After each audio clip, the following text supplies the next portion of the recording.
Bonjour à tous. Aujourd'hui, j'aimerais vous présenter la baïonnette yougoslave de type 2 pour les fusils AKM. Évidemment, il s'agit d'une copie très typique pour les séries de fusils soviétiques AK, AK-47 et autres. À quelques différences près, premièrement par la couleur. La majorité des baïonnettes, des copies qu'on retrouvait dans le bloc communiste étaient souvent de couleur, une espèce de rouille brun, très AK-47. Tandis que celle-ci, il n'y avait que 3 pays qui utilisaient la variante, on pourrait dire noire, donc le couteau lui-même et le fourreau. Il s'agit bien sûr de l'Allemagne de l'Est, de l'Égypte et bien sûr de la Yougoslavie de l'époque. Il est à noter qu'il me manque deux accessoires, si on peut se permettre. C'est-à-dire le premier qui serait le porte-couteau, on pourrait dire, comme pour le porter à la ceinture. Il y a différentes productions qui se font. Je vais vous montrer ici. Il y a l'attache pour le porte-couteau. Et une sangle qui vient s'installer ici, jusqu'ici, qui a certaines variantes d'une baïonnette à l'autre. Je vais vous montrer un peu plus tard dans la vidéo quelles options je me suis donné pour porter ce couteau. Bref, revenons à nos moutons. Détaillons un peu l'ensemble. Premièrement, évidemment, la baïonnette vient en 2 parties. Dans son étui, on peut voir ici.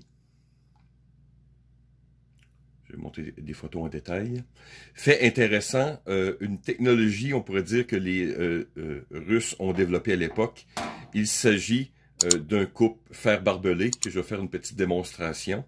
Ce qui était très intéressant et que les Américains ont copié plus tard avec leur couteau de type M9, si je me souviens bien. Donc, une petite chose intéressante. Bref, ici, vous avez un bouton pressoir qui, bien sûr, va se permettre d'être apposé sur l'arme. Fait à noter aussi intéressant, c'est que la lame se retrouve comme inversée, contrairement à la baïonnette traditionnelle. Bref, ici, vous avez l'œillet pour, voilà, l'œillet pour le canon, et bien sûr, pour mettre en place la baïonnette sur l'arme. Et vous avez ici, voyez-vous, dans l'espace pour l'ergonomie avec l'arme. Ensuite, sur l'étui, vous retrouvez ici l'attache pour le porte-couteau. Il y a une espèce de bosse ici. Si je me souviens, c'est que anciennement, les baïonnettes de type 1 n'étaient pas faites en Bakelite et en métal. Et c'était pour... Il y avait un isolant qui était conçu avec le porte-couteau, comme pour isoler la main et l'étui quand on voulait couper des fils. Donc, c'est ce que je crois. Mais bon.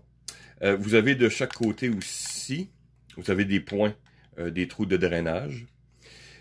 Au bout, vous avez le système que je vais vous montrer sous peu pour couper les barbelés ou les fils ou bien sûr toute autre chose. Maintenant,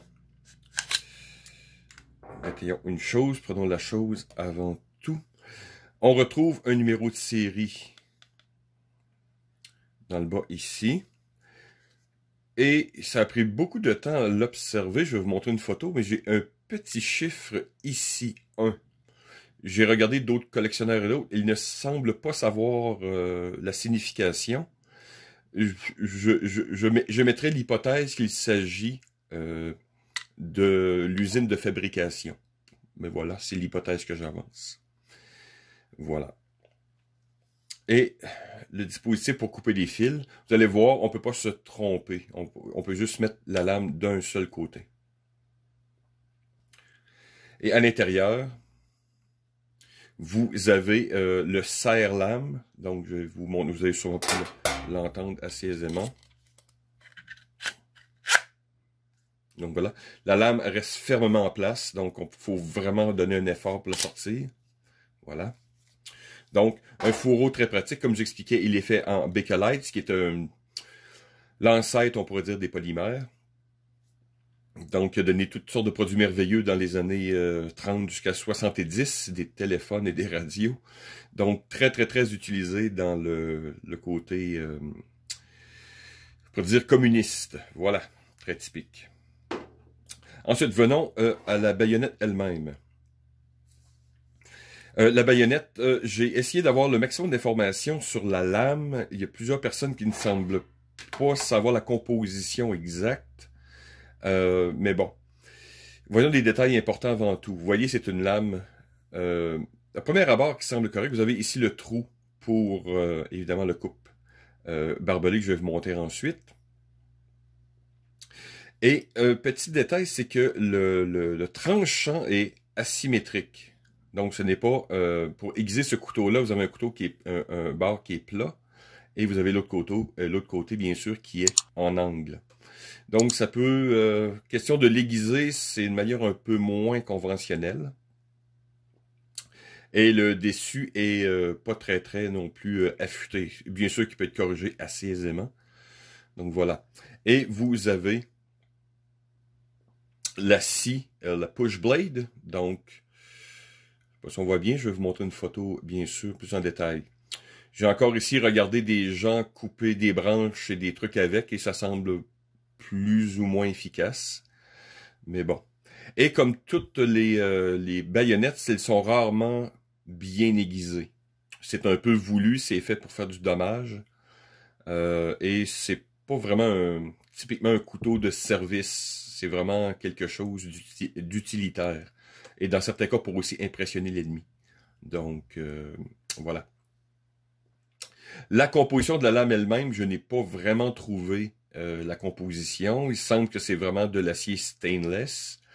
J'ai vu certaines personnes qui ont passé par des tests de torture et la lame semble, au lieu de plier, elle va casser. Donc, brittle type, comme on dit.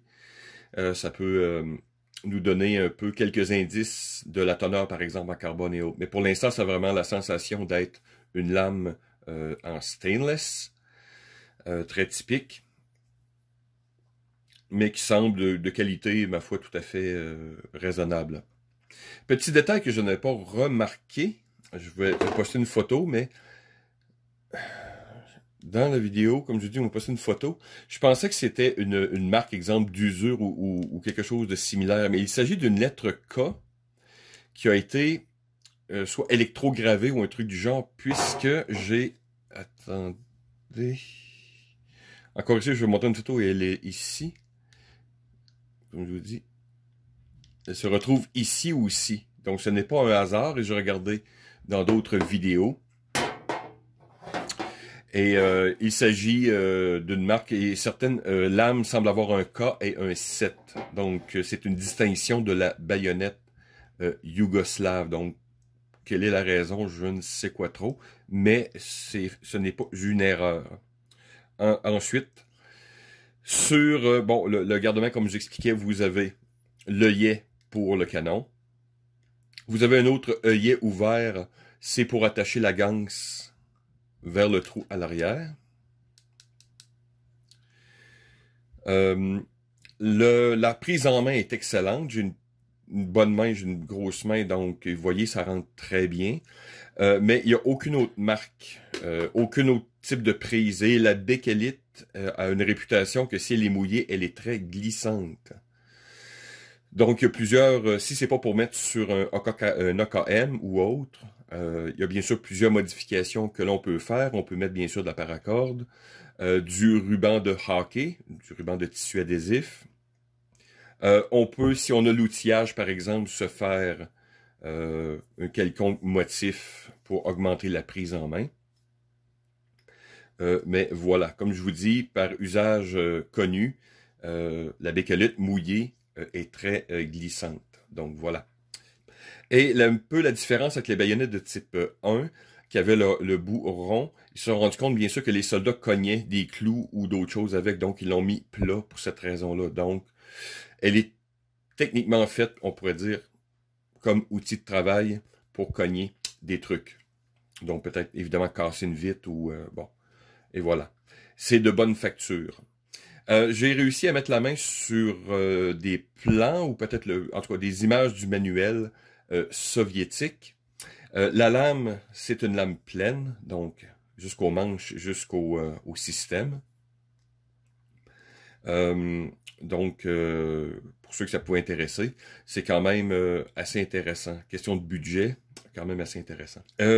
Voilà. Pour le système, pour couper les fils, ici, vous voyez, vous avez un trou qui va aller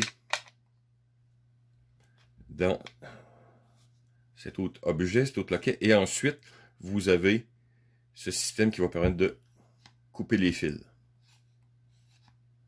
Bien sûr, faire très attention puisque la lame pointe vers vous. Donc, voilà, mais c'est d'usage militaire. Si vous essayez de l'autre côté, ça ne fonctionne pas. Comment que le système est monté, donc vous ne pouvez pas vous tromper. Il va que d'un seul côté. Donc, encore une petite innovation, due un peu au poids, comment que la lame a été conçue. Donc, quand même, simple mais ingénieux. Maintenant, pour le test suivant, je n'ai bien sûr pas de barbelé officiel sous la main, mais un cintre de bonne facture devrait faire le travail. Donc, c'est la première fois que je fais le test avec, parce que j'ai reçu cette baïonnette la semaine dernière, et j'ai pas eu le temps de tout faire les choses, mais évidemment, je veux faire la vidéo avant que je fasse toute autre modification, puisque je n'ai pas l'intention de garder cette pièce comme historique. Donc, je vais sûrement, peut-être, changer la couleur. Ici, je vais peut-être faire mes premiers tests pour bleuir la lame avec de la chlorure ferrique et du vinaigre. Donc, c'est des tests que je vais faire. Mais comme je n'ai pas la composition exacte de la lame, enfin bref, c'est une question de test. Donc, voilà. Il y a encore quelques saletés. Mais, juste détail, quand j'ai reçu, bien sûr, cette lame, elle était recouverte de ce qu'on appelle de cosmoline, qui est un agent préservant un peu graisseux, un peu comme de la vaseline, c'est brun, et ça s'infiltre partout. Donc, je l'ai nettoyé. J'ai fait des choses de base, donc je l'ai mis dans l'eau bouillante. Je l'ai nettoyé un peu à l'alcool, eau bouillante. Ensuite, je l'ai refrotté, ça a pris un peu de temps, et je l'ai remis quand même très propre. Mais j'ai encore du travail à faire sur cette lame. Donc, entre autres, je me suis acheté des produits pour tester sur la bécalite, pour faire des tests que je vais sûrement présenter dans une autre vidéo. Mais en attendant, faisons notre test pour couper. Donc, voilà. Notre pince est prête. On va mettre la... On va essayer de bien m'aligner devant. On va essayer de faire ça autrement. Tiens, on va se donner un pli de travail. Voilà, j'ai la superbe barbelée devant moi.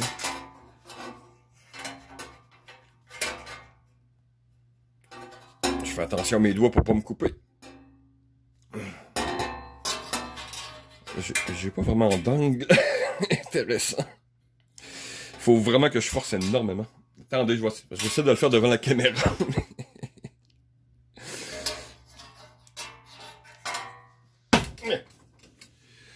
Bon. Désolé, mais j'avais comme pas d'angle pour le faire. Ça demande un certain effort. Mais voyez-vous, ça a coupé quand même très bien mon... mon cintre. Donc, voilà quelque chose qui semble être fonctionnel. Mais évidemment, c'est un système qui est militaire. À ce que j'ai vu, le système sur la baïonnette M9, ils ont légèrement changé les angles et ça demande, dans certains cas, presque 2 fois moins d'efforts. Mais bon, il faut donner le crédit à nos amis soviétiques d'avoir quand même arrivé avec cette innovation.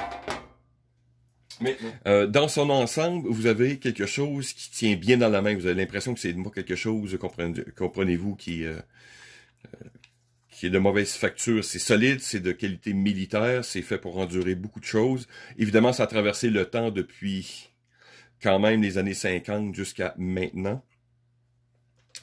Et bon, comme j'expliquais, j'avais un peu de misère à trouver le porte-baïonnette et des trucs de même. Donc, j'ai fait des tests à quand je suis allé faire un tour au surplus, et j'ai retrouvé que l'ancien porte-baïonnette de l'armée canadienne, le P64, donc l'ancien, c'est lui qui est fait en canevas, old school, semblait aller bien avec. Donc, il faut vraiment que je donne, il rentre vraiment très serré. Et voilà. Donc, ça passe quand même assez bien. Et voilà, c'est vraiment très serré. Donc, je l'ai testé, vraiment, je le tiens, là, puis ça sort extrêmement bien. Et bien sûr, ajustable sur des ceintures vraiment de 2-3 pouces. Donc, voilà, ça tenait. Ensuite, quelques variantes.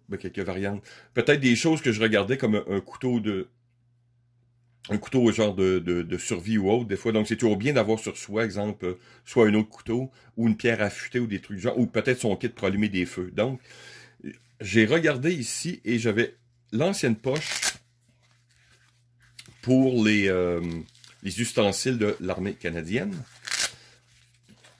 Donc, vous avez une poche principale ici, et vous avez une petite poche à l'avant. Donc, on est capable, exemple, de transporter son kit pour allumer un feu, une pierre affûtée ou tout autre truc. Et ce que je vais essayer de faire, je ne l'ai pas fait encore, mais étant donné qu'à l'arrière, j'ai des velcro ici, je peux le rentrer à l'intérieur ici. Et j'arrive presque exactement à la bonne taille. Je vais essayer de mettre simplement soit un velcro, ou je peux mettre d'autres trucs pour simplement l'attacher. Donc, ça va me faire une espèce d'option intéressante de survie. Donc, si je veux pas mettre, je pense pas mettre la ganse, je suis pas un très grand fan de ganse. Donc, mais j'ai l'endroit parfait pour attacher ma paracorde, ou si je veux attacher le couteau pour en faire une lance, ou tout autre outil. Et j'aime bien ce petit côté-là, un peu, des fois, d'improvisation. Ça casse les formes et les couleurs, donc ça donne un look intéressant. Plusieurs personnes regardaient, c'est comme j'explique souvent, j'ai dit ce n'est pas qu'est-ce que ça coûte, c'est qu'est-ce que ça vaut. Donc je peux pas donner mon avis actuellement sur le terrain puisque je n'ai pas opéré avec cette lame encore. Avant que je remplace mon Glock comme couteau de tous les jours, je vais aller faire plusieurs tests avec. Évidemment, avant tout, il faut que j'aille l'aiguiser, il faut que j'aille faire différents tests, est-ce que ça va couper, est-ce que ça fait ses trucs. Et pour environ 40$, voir exemple si ça vaut la peine de le conserver et de mettre en mode, exemple, couteau de survie et voir. Mais j'ai vu plusieurs, c'est un couteau très populaire. Je vois qu'il y a des endroits qui le recommandent comme couteau abordable de survie. Je peux voir pourquoi. Et le prix est attrayant. Les options, comment le laver, le modifier, est vraiment très, très, très intéressant. Donc, mais pour l'instant, c'est une belle pièce. Si on peut parler dans le militaire, une belle pièce de collection. J'ai vu des vidéos encore de gens qui en ont, je pense, des centaines. Donc, ce qui n'est pas mon cas. Je suis pas un grand fan de baïonnettes. Mais j'en voulais un modèle plus que très intéressant. Et bien sûr, dans ce qui me concerne, plutôt le tester comme outil de survie en général. Donc, dans les jours, dans les semaines à venir, je vais sûrement m'amuser un peu plus avec ce couteau et faire des tests. Donc, entre-temps, voilà, c'est une courte vidéo sur une pièce d'équipement fort intéressante. Alors, merci de m'avoir écouté. À la prochaine.